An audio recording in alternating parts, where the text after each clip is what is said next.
Hey there. A lawn care business lives and dies on knowing your route, your costs, and who still owes you money.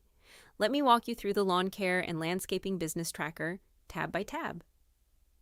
Start on business setup. Enter your business details, rates, and season dates once, and they flow through the whole workbook. The dashboard is your at-a-glance view, revenue, expenses, profit, and how many clients you're serving.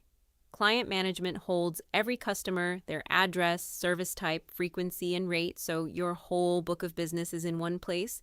The service menu defines what you offer and what you charge. Mowing, edging, cleanups, so quoting is consistent every time. The weekly schedule lays out your route by day, so you're not zigzagging across town burning fuel.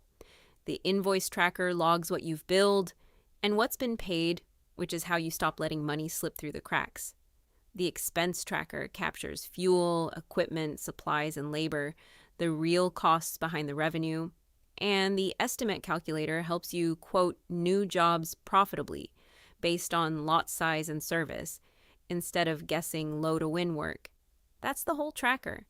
Every formula already built, works in Excel and in Google Sheets, and it's an instant download. The link is in the description below.